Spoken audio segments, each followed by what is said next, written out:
Good morning बच्चों last video lecture तक अपन अजैविक पर्यावरणीय कारकों में तापमान और जल का अध्ययन कर चुके हैं। आज इस वीडियो लेक्चर में अपन स्टार्ट करेंगे तीसरा पर्यावरणीय अजैविक कारक प्रकाश, लाइट। देखो बच्चों, लाइट जो है, लाइट होती है बच्चों विद्युत चुंबकीय तरंगे। जो प्रकाश है वो प्रकाश क्या है? विद्युत चुंबकीय तरंग है, इलेक्ट्रोमैग्नेटिक वेव्स।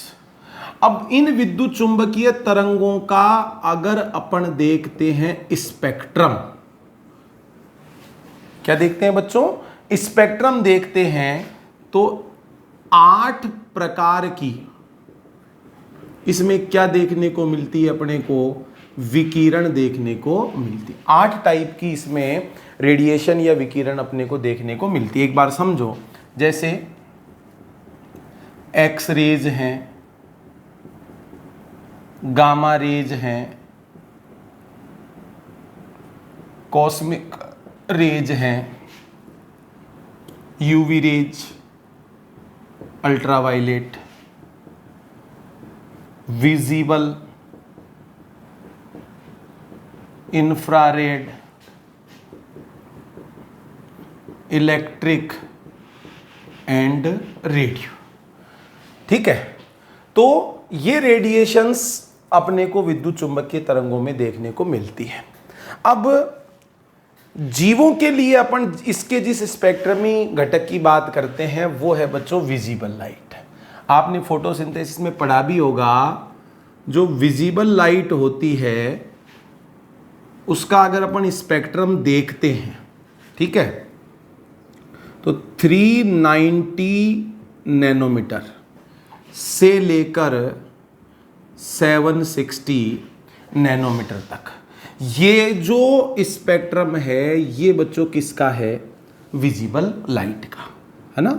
और जो विबग्योर की अपन बात करते हैं वो इसी के पार्ट है, अलग अलग वेवलेंथ की, ये इसी में प्रेजेंट होती है। अब इस विजिबल से अगर कम तरंग दैर्ध्य की अपन बात करें, कम वेवलेंथ, तो इधर अब स्पेक्ट्रम किसका है?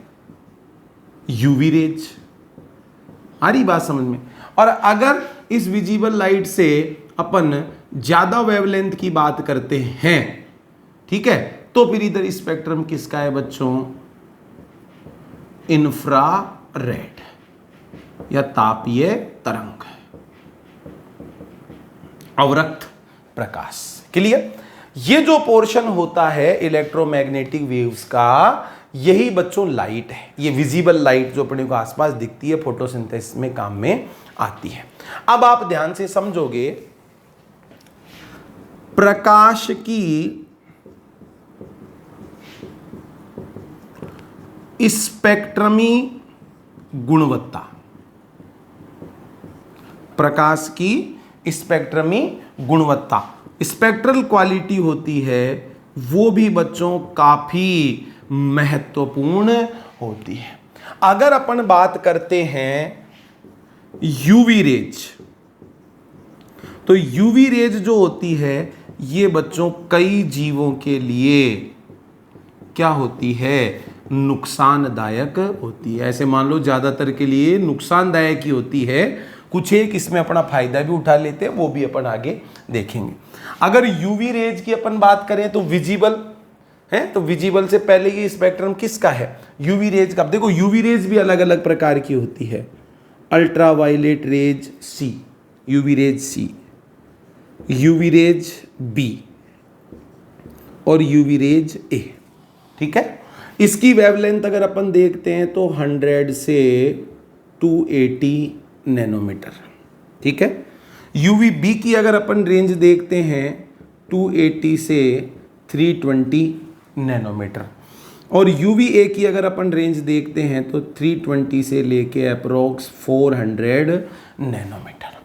अब अलग अलग वेवलेंथ की जो यूवी रेज होती है उनका हार्मफुल इफेक्ट भी ज़्यादा होता है। जैसे अगर अपन यूवीसी की बात करें तो ये सर्वाधिक हानिकारक है, ऐसे मान लो बच्चों क्या है, घातक है, ये जानलेवा है। ठीक है, अगर यूवीबी की अपन बात करते हैं तो इसको अपन मान सकते हैं अधिक हानिकारक, क्वाइट हार्मफुल। और बच्चों जो ये यूवीए है ये मॉडरेट या मध्यम हानिकारक होती है। तो बच्चों स्पेक्ट्रमी गुणवत्ता जो होती है लाइट की वो भी काफी ज्यादा महत्वपूर्ण होती है। अब लाइट का इंपॉर्टेंस क्या है प्लांट्स के लिए भी और एनिमल्स के लिए भी, उस चीज को बच्चों अपन अब ध्यान से समझते हैं कि लाइट का आखिर इंपॉर्टेंस है क्या।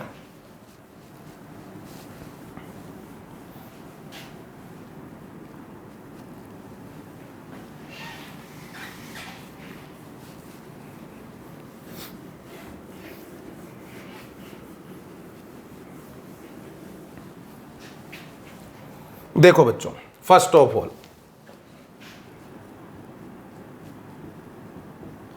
पादपों के लिए प्रकाश का महत्व।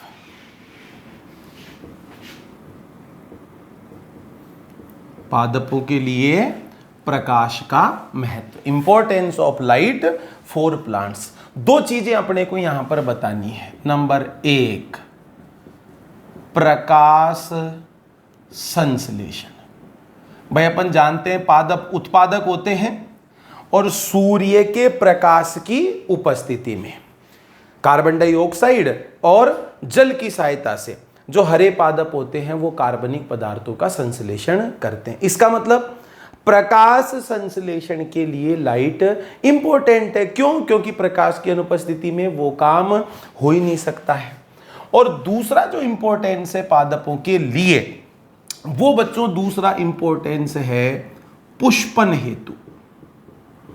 पुष्पन हेतु पादपों को एक निश्चित द्वीप्तकाल फोटो पीरियड की बच्चों क्या होती है, आवश्यकता होती है। तब ही उनमें क्या संभव हो पाता है, पुष्पन संभव हो पाता है। तो मेनली अपन पादपों के केस में प्रकाश संश्लेषण में और पुष्पन में इंपॉर्टेंस मान सकते हैं, महत्व मान सकते हैं किसका, प्रकाश का।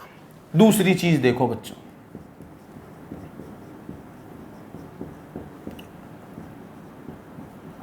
जंतुओं के लिए प्रकाश का महत्व। जंतुओं के लिए प्रकाश का महत्व, इसमें ध्यान दो बच्चों।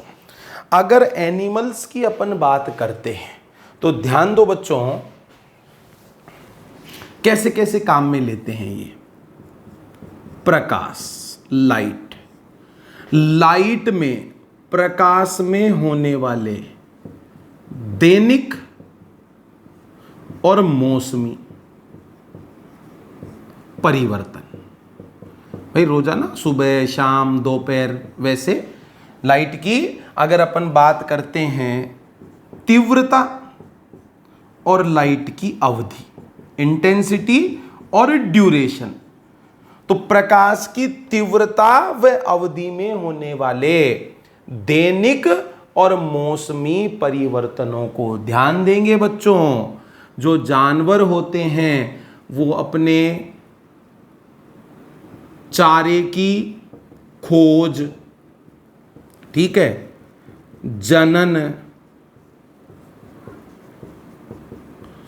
प्रवासी गतिविधियां, जनन प्रवासी गतिविधियां, इन सब चीजों के लिए ध्यान से समझ लेना, चारे की खोज, जनन और माइग्रेटरी एक्टिविटीज, प्रवासी गतिविधियों के लिए संकेत के रूप में काम लेते हैं।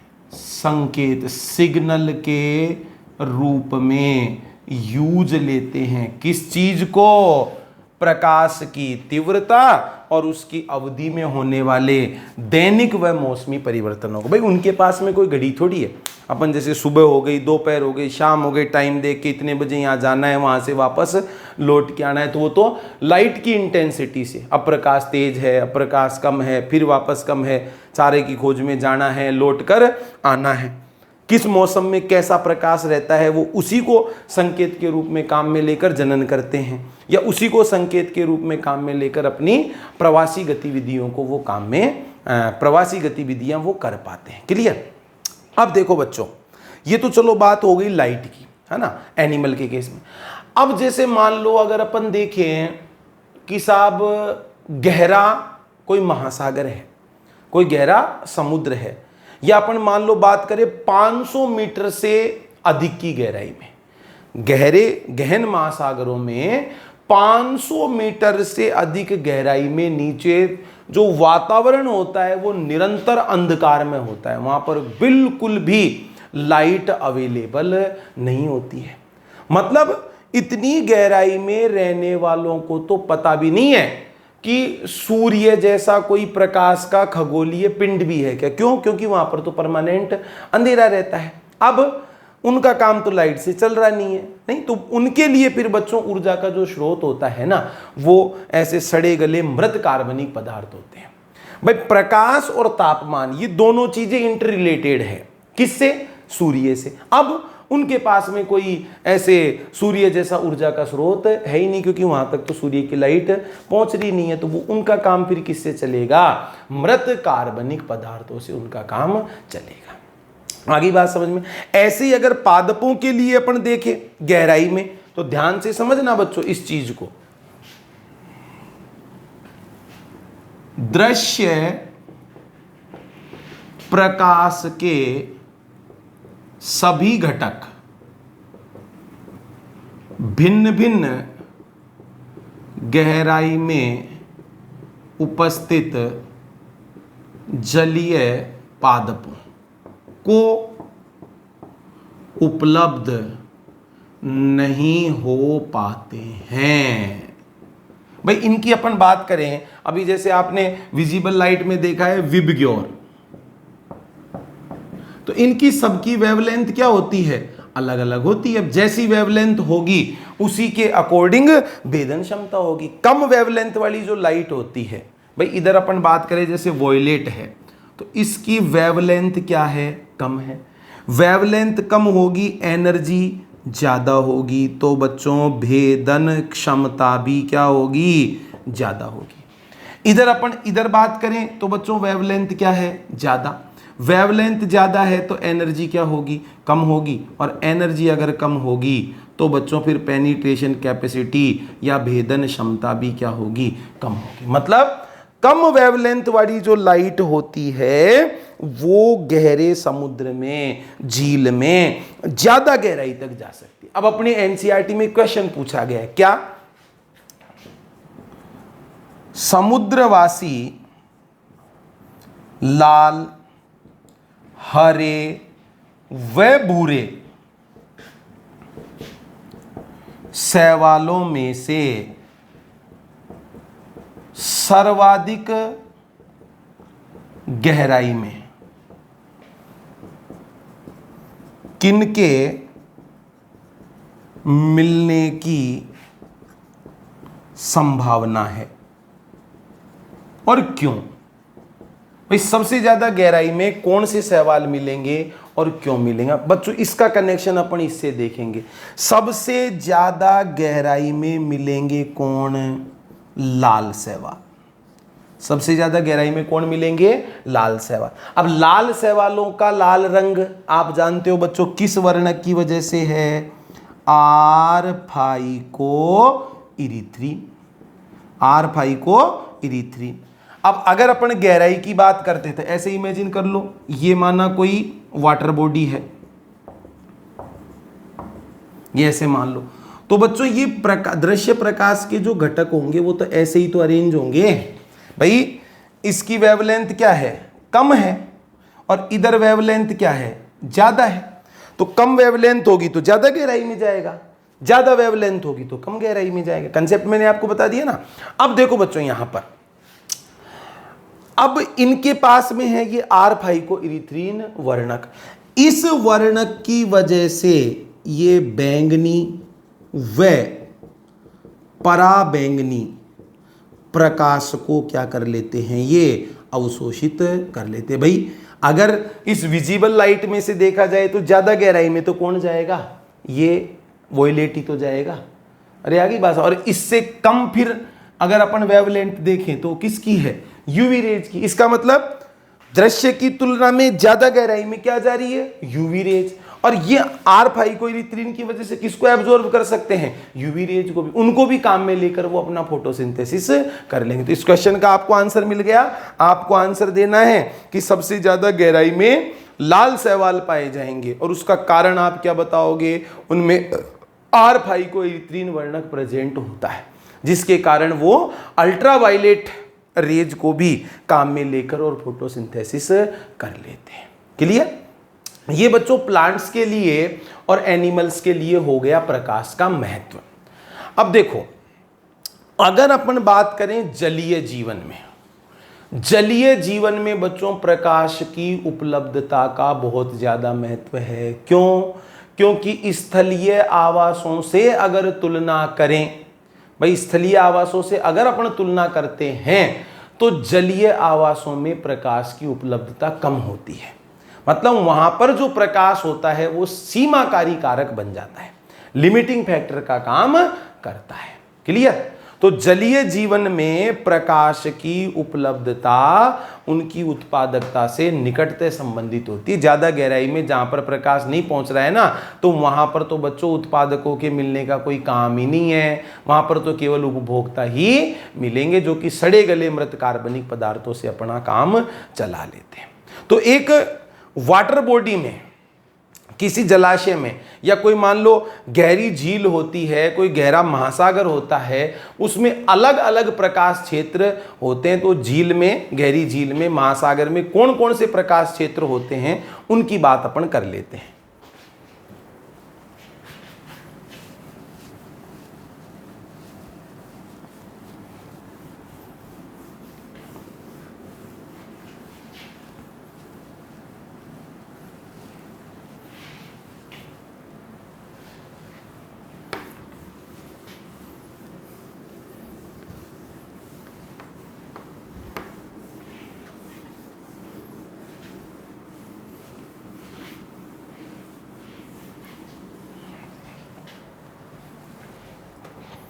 देखो बच्चों,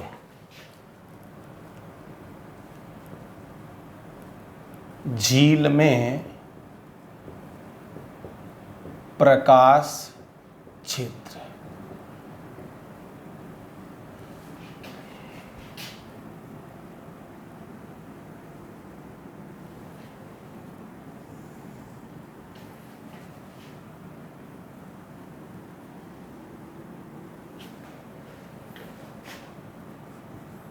जोनेशन इन डीप लेक और सी या ओशियन। ठीक है। गहरी झील में और गहरे समुद्र महासागर में कौन कौन से क्षेत्र होते हैं, प्रकाश क्षेत्र, इसको अपन ध्यान से देखते हैं। डायग्राम बना देता हूं बच्चों, उसके अकॉर्डिंग अपन पढ़ेंगे।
देखो बच्चों, ये अपन अलग अलग क्षेत्र या जोन मान सकते हैं एक गहरी झील में या महासागर में। देखो, अगर सबसे पहले क्षेत्र की अपन बात करते हैं, ध्यान से समझना, ये सबसे पहला जो क्षेत्र है इसको कहा गया है लिटोरल क्षेत्र।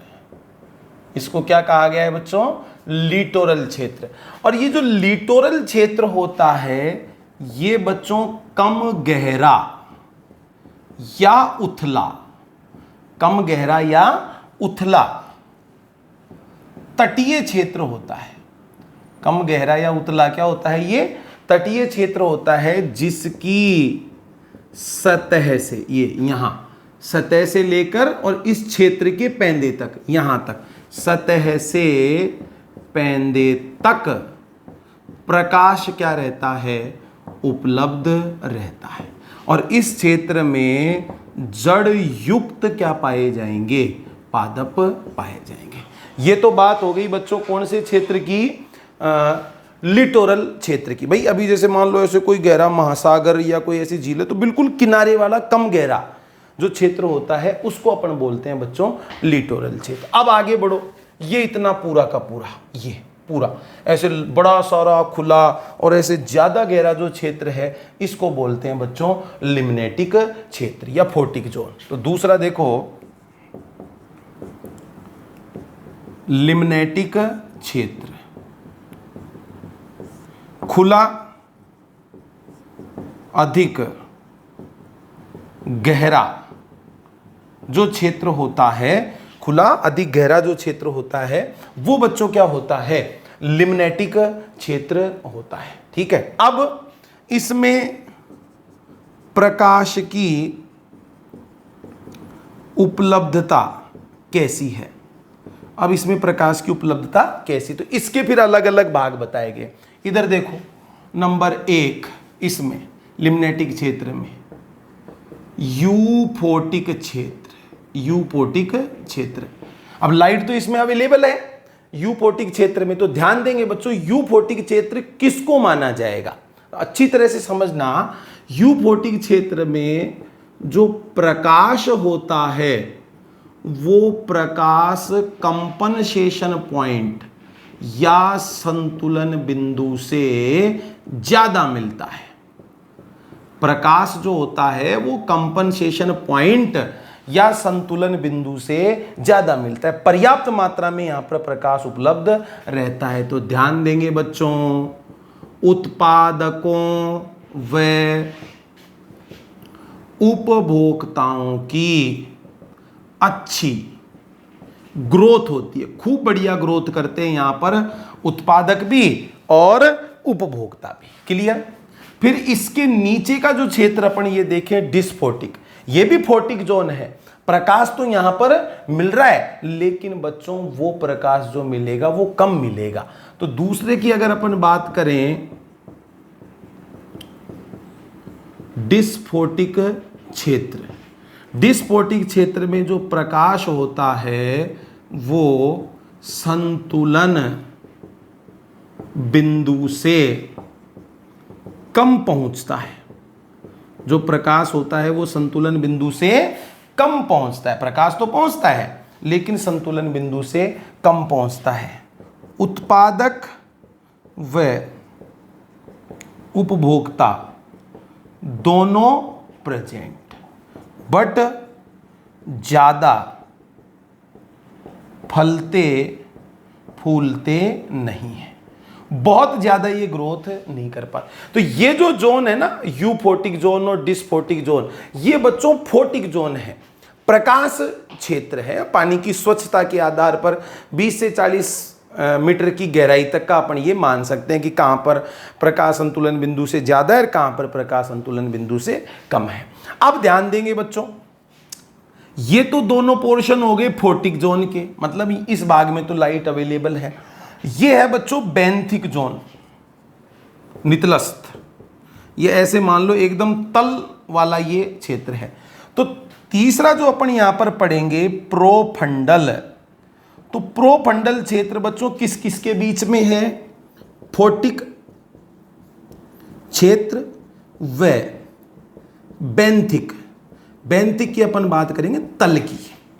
फोटिक क्षेत्र व बेंथिक तल के बीच में मिलने वाला जो जोन होता है उसको अपन क्या कहते हैं, प्रोफंडल क्षेत्र। और इस प्रोफंडल क्षेत्र में लाइट क्या होती है, एब्सेंट होती है। अब सिंपल सी बात है बच्चों कि जब प्रकाश उपलब्ध नहीं होगा तो वहां पर उत्पादक नहीं पाए जाएंगे। तो प्रोफंडल क्षेत्र में केवल और केवल क्या उपलब्ध होते हैं, उपभोक्ता ही उपलब्ध होते हैं, उत्पादक वहां पर नहीं पाए जाते। क्लियर। और अब बाकी का प्रोफंडल क्षेत्र के नीचे का जो पूरा क्षेत्र बच गया वो बच्चों क्या है, बेंथिक क्षेत्र, एकदम तली वाला।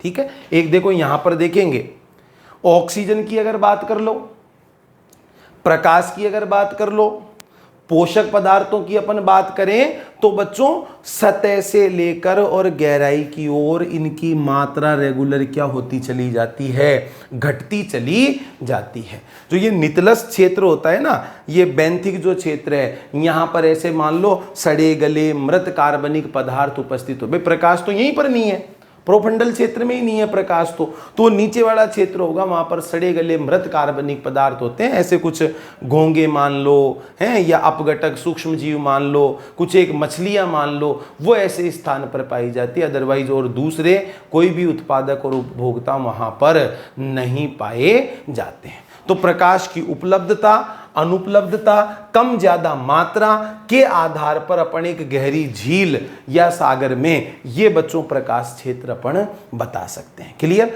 तो यहां पर अजैविक प्रकार के जो पर्यावरणीय कारक थे उनमें बच्चों तीसरा जो महत्वपूर्ण कारक है प्रकाश, वो कंप्लीट होता है।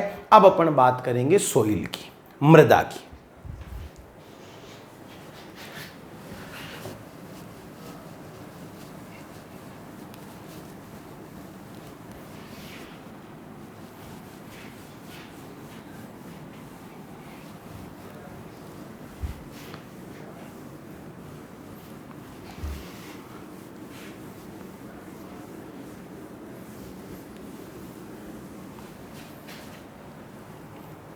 देखो बच्चों, नेक्स्ट जो एबायोटिक फैक्टर है वो है सोइल, मृदा।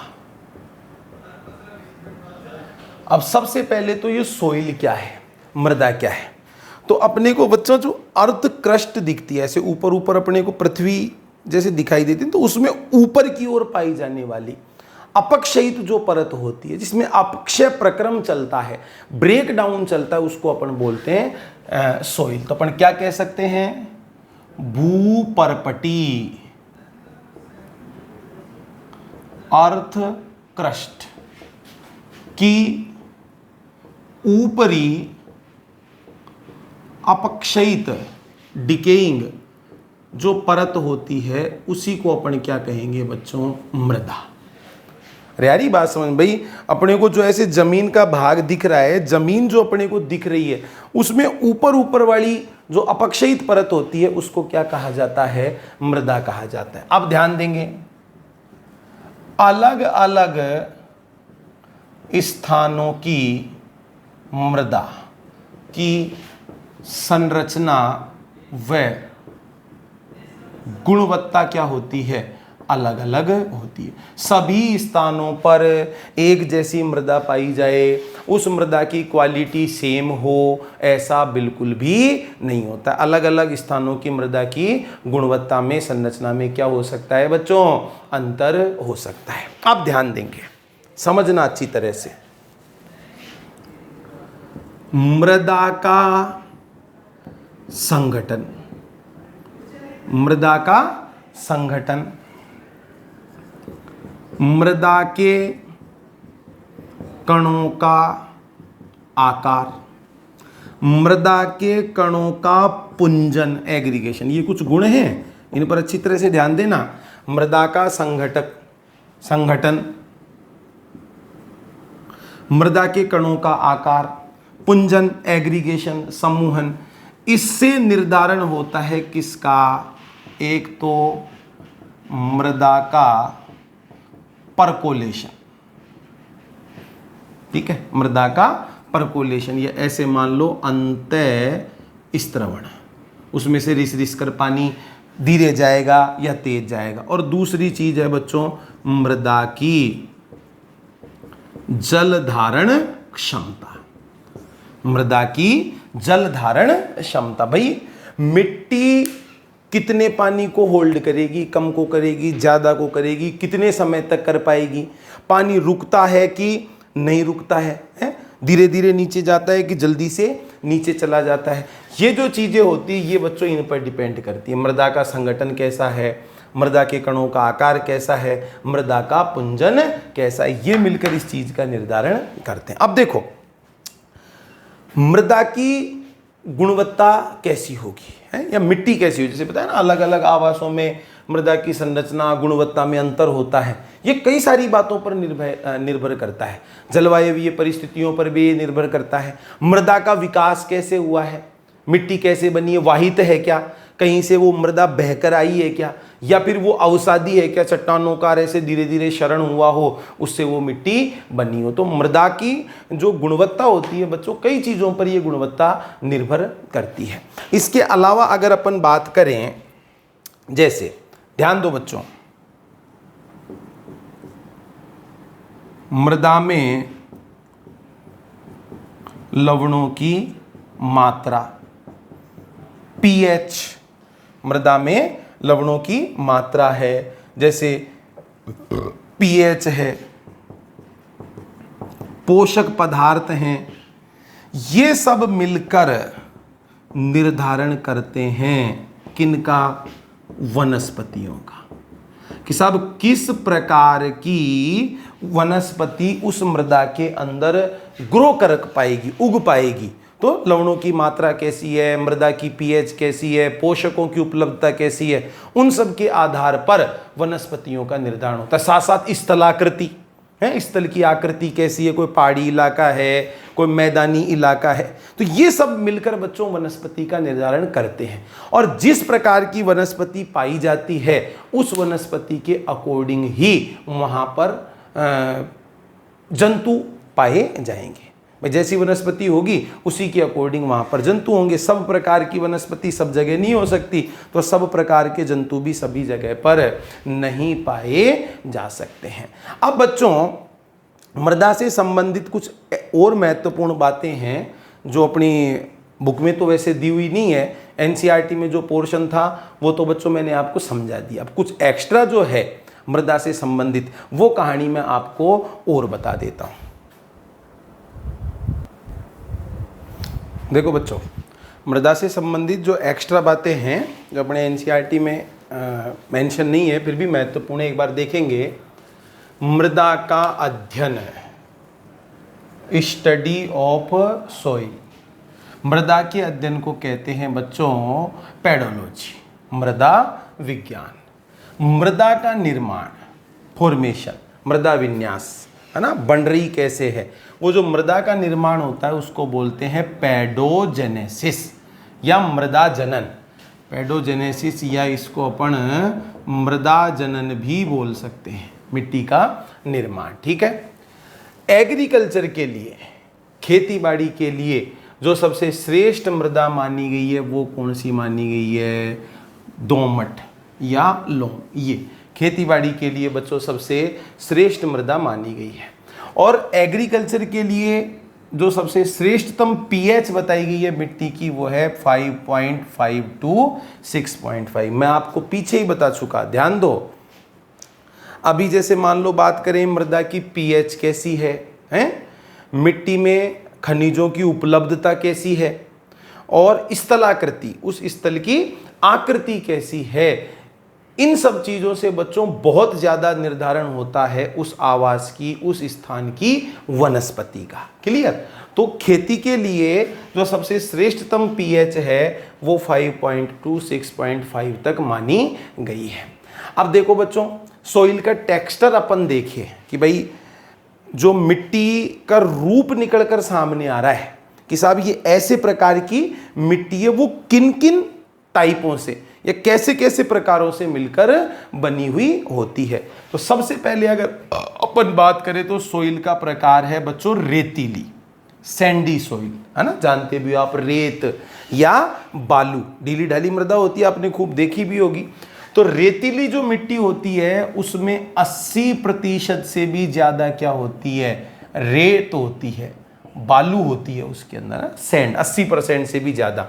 और 20% या उससे कम, 80% या अधिक और 20% या उससे कम तक उसमें गाद होती है, सिल्ट जैसे होती है ना, थोड़ा ऐसे गीली कीचड़ जैसी अपन उसको मान सकते हैं ना।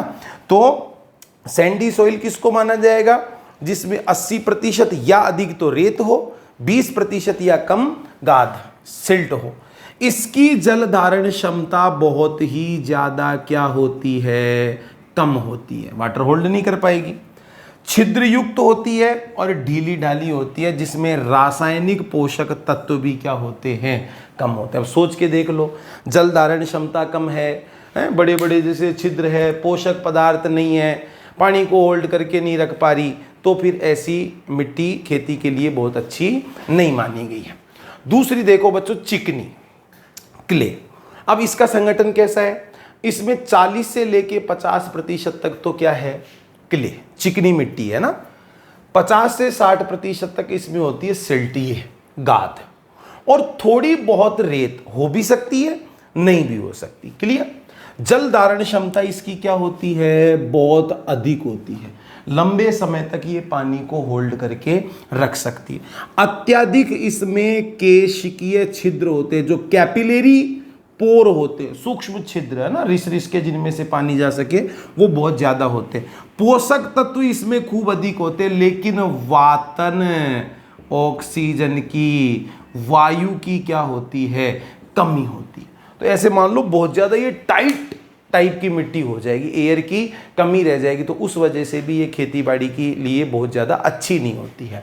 दोमट, दोमट मिट्टी जिसको कहा गया है, उसमें 20% तो चिकनी मिट्टी होती है, 20% तक उसमें रेत होती है और 20% तक उसमें क्या होती है, गाद होती है। ऐसा मान सकते हैं बाकी का जो उसके अंदर प्रेजेंट होता है ना, वो बच्चों गाद इसके अंदर प्रेजेंट होती है, 40-40% है। 20% तो चिकनी मिट्टी, 40% इसमें होती है रेत और 40% ही इसमें होती है गाद या सिल्ट। अब देखो, जल धारण क्षमता इसकी तुलना में ज्यादा है दोमट की, और इसकी तुलना में कम है, तो मध्यम जल धारण क्षमता मान सकते हैं। छिद्र जो होंगे, पोर जो होंगे, वो भी मध्यम होंगे, इसकी तुलना में मान लो कम है, इसकी तुलना में मान लो ज्यादा है। पोषक पदार्थ पर्याप्त मात्रा में होते, एरिएशन, वातन बढ़िया प्रॉपर वायु रहती है। तो बच्चों खेती बाड़ी के हिसाब से सबसे अच्छी मृदा कौन सी मानी गई है, दोमट। क्लियर। अब ये बच्चों एक मिट्टी का प्रोफाइल देख लो, ऐसे जैसे अपन मान लो गहराई में बात करें, सतह से लेकर और ऐसे गहराई तक की अपन बात करें, या सतह से मिट्टी में गहराई में जाएं, तो कौन कौन से जोन होते हैं, क्षेत्र अपने को दिखाई देते हैं।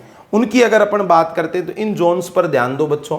सबसे ऊपरी जो क्षेत्र होता है, जिसको बताए अंकित किया गया A00, है ना, लीटर। लीटर का मतलब अपने को लगाना है बेटे करकट, है ना, कूड़ा करकट। अभी जैसे मान लो पेड़ पौधों का कचरा, फूल पत्तियां ये गिरे हुए हैं, जानवरों के कोई अवशेष गिरे हुए हैं, ऊपर जो सबसे ऊपर मिट्टी की सतह पर जो कूड़ा करकट होता है, कचरा होता है, उसको अपन बोलते हैं बच्चों लीटर। तो ये A00 ये जो रीजन होगा ये लीटर है। फिर इसके नीचे A0 ये डफ। अब डफ क्या है, जो लीटर है, कूड़ा करकट है, उसका अपघटन होता है तब ह्यूमस बनता है। तो ऐसे मान लो आंशिक रूप से अपघटित हुआ या थोड़ा बहुत अपघटित हुआ लीटर अपन क्या मान सकते हैं, डफ मान सकते हैं। फिर A1 जो क्षेत्र होता है प्रोफाइल में, ये गहरे काले रंग का ह्यूमस, यहां पर क्या प्रेजेंट होता है, ह्यूमस। तो बच्चों ह्यूमस बनाने के लिए जो रॉ मटेरियल है वो है लीटर, और थोड़ा बहुत लीटर का आंशिक रूप से अपघटन हो गया वो है डफ। फिर A1 के नीचे का जो क्षेत्र है वो A2, वहां पर क्या क्या प्रेजेंट है, ह्यूमस और खनिज। निक्षालन स्तर होता है, निक्षालन से मतलब क्या लगाना है भाई, पानी में गुलगुल कर, और खनिज जो होते हैं वो नीचे जाते रहते हैं गुल कर, है ना, तो धुल जाते हैं एक प्रकार से। तो ये काम जिस क्षेत्र में होता है उसको कहते हैं निक्षालन स्तर। ये हल्के रंग का होता है और इसमें कार्बनिक पदार्थ जो होते हैं वो कम मात्रा में होते हैं। अब ये जो सब चीजें हैं, ये सब चीजें बच्चों अपने को बहुत ऊपर वाले भाग में, अपर सोइल इसको अपन मान सकते हैं, लगभग 3-4 फीट तक ये चीजें प्रेजेंट, ये स्तर प्रेजेंट होते हैं, बाकी के नीचे। अब बी क्षेत्र की अपन बात करें, इसमें मिट्टी के कण बड़े बड़े होते हैं, खनिज इसमें प्रेजेंट होते हैं, ह्यूमस कम मात्रा में होता है, आयरन, मैग्नीशियम, एल्यूमिनियम, ये सब चीजें इसके अंदर ज्यादा मात्रा में पाई जाती। फिर बी के नीचे का जोन है सी, इसमें बच्चों अधूरी अपक्षयित चट्टानी पदार्थ होते हैं। ऐसे मान लो आधी अधूरी ब्रेक हुई, अपक्षयित हुई चट्टानें इस क्षेत्र में मानी गई। इसके नीचे का जो पूरा का पूरा क्षेत्र होता है वो एकदम चट्टानी क्षेत्र होता है, जिन चट्टानों का बिल्कुल भी अपक्षय नहीं हुआ है। भाई मिट्टी या तो चट्टानों की शरण से बनेगी या कहीं से बहकर आएगी। तो ये जो डी क्षेत्र बताया गया है सी के नीचे, ये अनअपक्षयित चट्टानें हैं, इनका बिल्कुल भी शरण ऐसे मान लो नहीं हुआ है, तो यहाँ पर मिट्टी नहीं पाई जाती। यहाँ पर थोड़ी बहुत क्षयित चट्टानें होती है तो यहाँ पर मृदा मिलेगी, बाकी के स्तर मैंने आपको बता दी। तो ये बच्चों इस प्रकार से आपके बुक में जो 4 महत्वपूर्ण या प्रमुख अजैविक कारक दिए हुए थे, तापमान, जल, प्रकाश और मृदा, इनका अध्ययन अपन ने बच्चों कंप्लीट कर लिया है। अब नेक्स्ट वीडियो लेक्चर में अपन पढ़ने वाले हैं अजैविक कारकों के प्रति अनुक्रिया। जीव अजैविक कारकों के प्रति क्या क्या रेस्पॉन्स करते हैं उनके बारे में अपन अध्ययन करेंगे। धन्यवाद।